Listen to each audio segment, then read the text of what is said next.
You ever just stop and think about the screen you're looking at right now?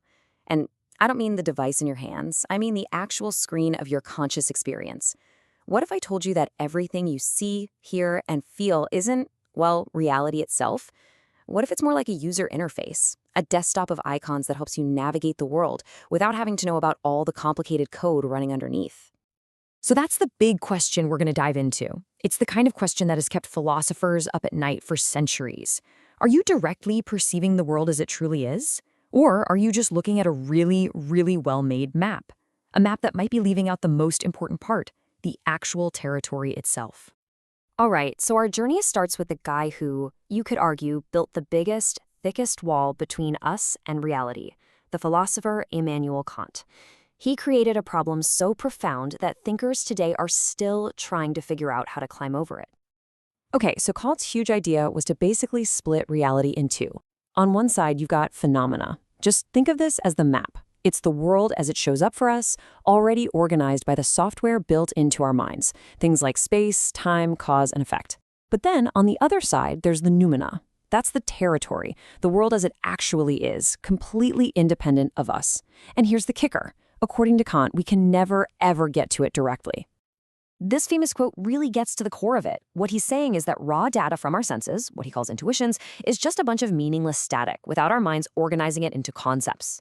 But at the same time, our concepts are just empty boxes without that sensory data to fill them up. So for Kant, knowledge is always this team effort between what the world gives us and what our minds do to it. We're not just passive observers, we are active builders of our own reality.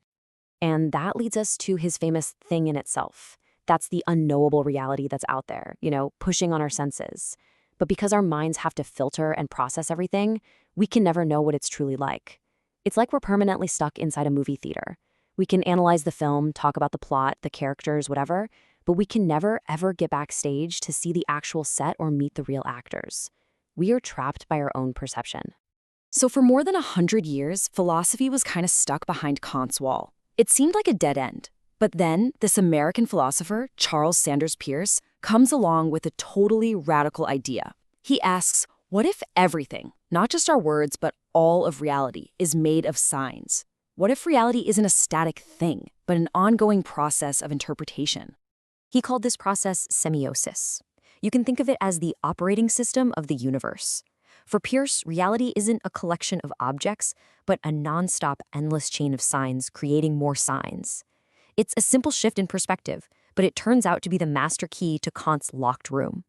Now, Peirce's big insight was that meaning isn't just a two-way street between a word and a thing. No, it's a triad, a three-part relationship. So you have this sign, in this case, you see smoke on the horizon. Then you have the object, that's the actual fire causing the smoke. And then, and this is the crucial part, you have the interpretant, which is the new sign created in your mind, like the thought danger or that feeling of panic. And guess what?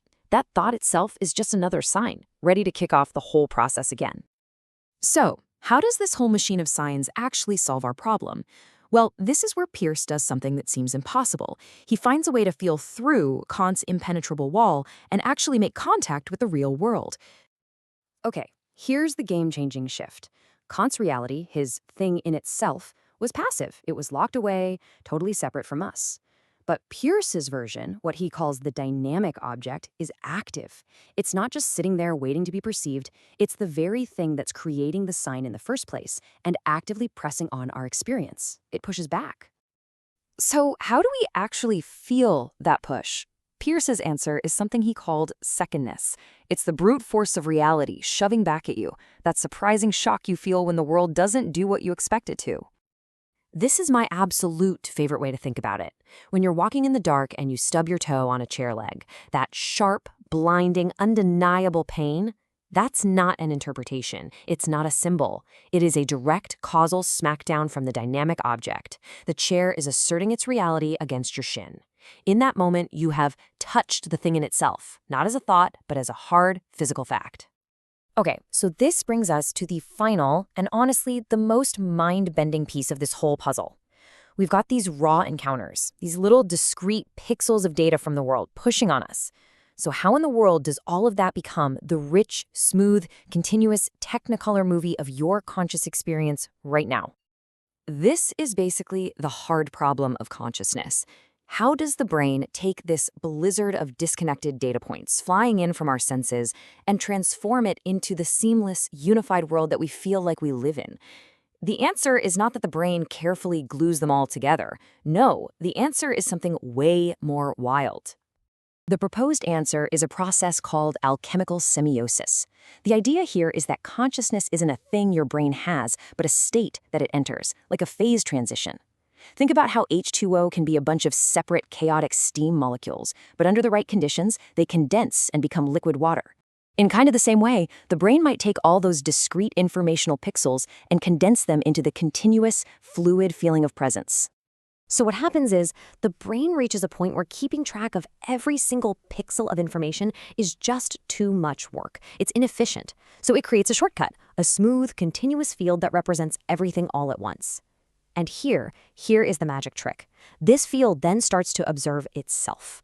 It creates a loop where the map starts looking at its own reflection, and in doing that, it collapses the distance to the territory.